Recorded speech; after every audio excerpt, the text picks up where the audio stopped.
नमस्कार दोस्तों। किसने खरीदे अडानी पावर के 20 करोड़ शेयर?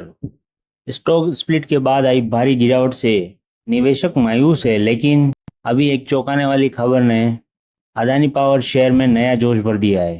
देश के सबसे बड़े बैंक एसबीआई ने एक बड़ा दांव खेलते हुए अडानी पावर में हिस्सेदारी खरीदी, जिससे यह पूरा माजरा साफ हो गया कि बड़े खिलाड़ी को कंपनी के भविष्य पर पूरा भरोसा है। शेयर में उतार चढ़ाव जारी, स्टॉक स्प्लिट के बाद गिरावट, लेकिन एसबीआई द्वारा हिस्सेदारी खरीदने से स्टॉक में उछाल आएगा या फिर से होंगे धड़ाम। एसबीआई के ट्रस्टी कंपनी लिमिटेड ने अडानी पावर के 20 करोड़ शेयर खरीदे, जो लगभग 5.42% हिस्सेदारी से ज्यादा है।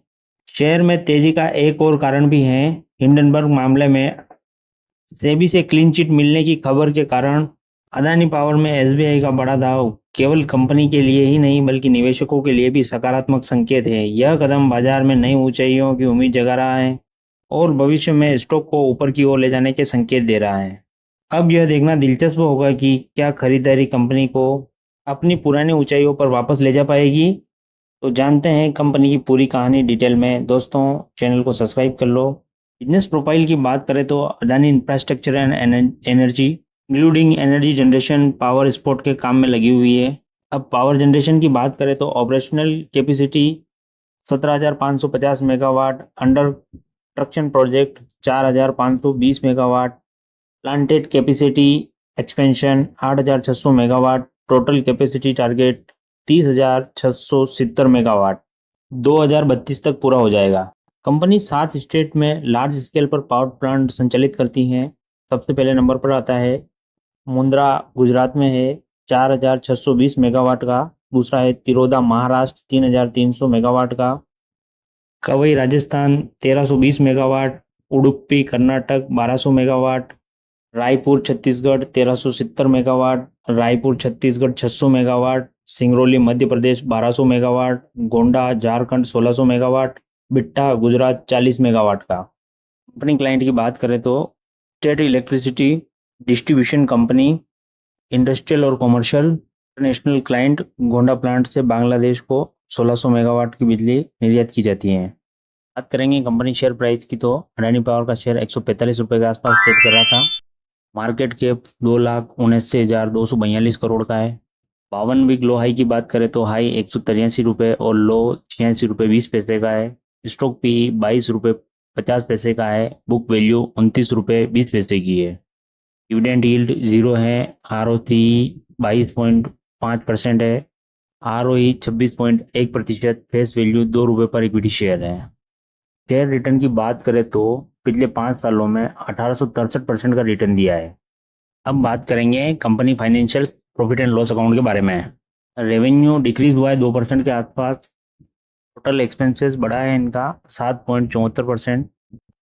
प्रॉफिट आफ्टर टैक्स घटा है 33.88% से। प्रॉफिट मार्जिन 35.05% का है। नेट प्रॉफिट मार्जिन 23.02% का है और ईपीएस 32 रुपये 32 पैसे का है। कंपनी बैलेंस शीट के बारे में बात करें तो टोटल एसेट ग्रोथ हुई है 22.30% की। टोटल लाइबिलिटीज में ग्रोथ हुई है 11.70% की। वहीं इक्विटी ग्रोथ 53.49% हुई है। करंट रेशो 1 रुपये 60 पैसे का है। टोटल डेट टू इक्विटी की बात करें तो 0.71 है, जो कम है, अच्छी बात है। कंपनी सेल्स ग्रोथ की बात करें तो पिछले 10 सालों में 2% से लेकर 27% तक की ग्रोथ हुई है। कंपाउंडिंग प्रॉफिट की बात करें तो 28% से लेकर 66% तक की वृद्धि हुई है। स्टॉक सीएजीआर की बात करें तो 12% से लेकर 82% तक की वृद्धि हुई है। रिटर्न ऑन इक्विटी की बात करें तो 26% से लेकर 40% तक की वृद्धि हुई है। कंपनी शेयर होल्डिंग पैटर्न की बात करें तो प्रमोटर के पास 74.96% की हिस्सेदारी थी, उसमें से 1.81% की हिस्सेदारी गिरवी पड़ी है। एफआईआई की बात करें तो 12.46%।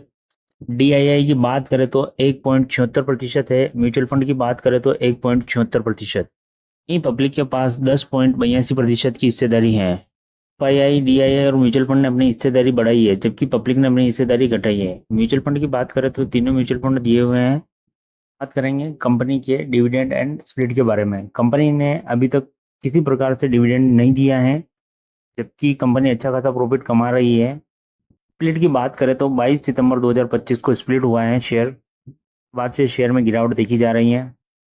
ओवरऑल अगर देखा जाए तो कंपनी का प्रदर्शन अच्छा रहा है। हिंडनबर्ग के मामले को लेकर कंपनी को क्लीन चिट मिली है। तमाम आरोपों के बावजूद कंपनी में स्टेबिलिटी है, कोई खास असर नहीं आया है और कंपनी ग्रोथ की ओर अग्रसर है।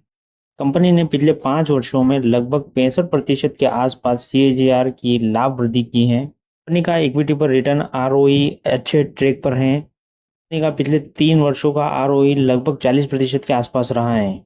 एसबीआई ने इस शेयर में भी खरीदारी की है, इससे शेयर ग्रोथ की संभावनाएं हैं। कंपनी लगातार प्रॉफिट तो बना रही है मगर डिविडेंड नहीं दे रही है। कंपनी ग्रुप पर आरोप प्रत्यारोप लगते रहते हैं, जिससे कुछ समय के लिए शेयरों में भारी उतार चढ़ाव बना रहता है। ओवरऑल देखा जाए तो कंपनी वेल एंड गुड है, लॉन्ग टर्म में अच्छा रिटर्न देने की संभावना है। सूचना निवेश बाजार जोखिम के अधीन है।